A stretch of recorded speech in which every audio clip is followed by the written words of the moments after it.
Praise the lord. Bible గ్రంథము మరియు విజ్ఞాన శాస్త్రం. మన కళ్ళకు కనిపించని సూక్ష్మాణువులచే సృష్టి తయారు చేయబడింది. బైబిల్ గ్రంథంలో హెబ్రీ పత్రిక 11వ అధ్యాయం 3వ వచనం ఉంటుంది.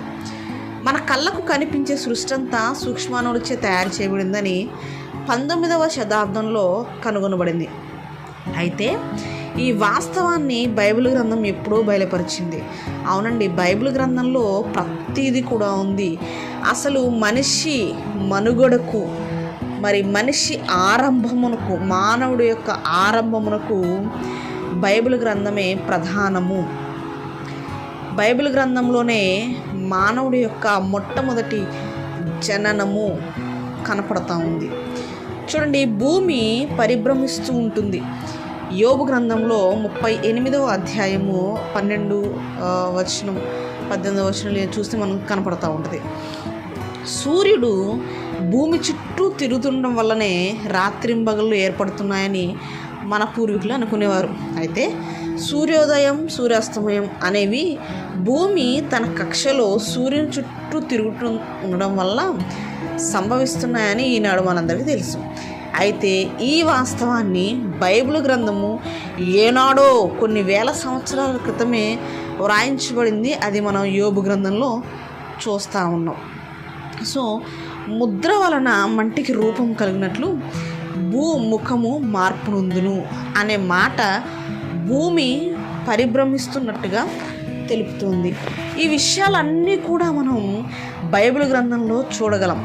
బైబిల్ గ్రంథము ఇప్పటికీ కూడా శాస్త్రవేత్తలందరికీ కూడా ఒక సవాలుగా మారింది. ఎందుకంటే ఆ విషయాలన్నీ తెలుసుకోవడానికి వాళ్ళకి అంతు చిక్కడం లేదు. ప్రతిదీ కూడా బైబిల్లోంచి చూసి వారు ప్రతి విషయాన్ని నిర్ధారిస్తున్నారు. ఇప్పుడిప్పుడు కనుక్కుంటున్నారు శాస్త్రవేత్తలు కానీ, స్కాలర్స్ అని, లేకపోతే రీసెర్చ్ స్కాలర్స్, మేము అది ఇది అని చాలామంది చాలా రకాలుగా చెప్తున్నారు. కానీ ఇప్పుడు చెప్తున్నారు అవన్నీ.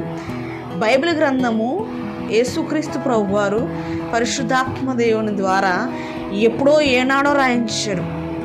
ప్రతి మాట నమ్మదగినది, ప్రతి మాట నిజమైనది, సత్యమైనది.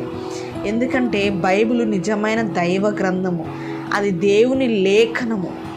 ఈ ప్రపంచానికి మానవుడు ఏ విధంగా ఉండాలి, అసలు ఏ విధంగా జన్మించాడు, ఏ విధంగా ఉండాలి, అసలు మనిషి జీవించినంతకాలం ఏం చేయాలి, అసలు ఎవరి కోసం మనిషి బ్రతకాలి, ఎవరిని మహిమపరచాలి అని, మరి సృష్టి ఏ విధంగా వచ్చింది, చాలా రకాల విషయాలు కూడా బైబిల్ గ్రంథంలో చాలా ఉన్నాయి.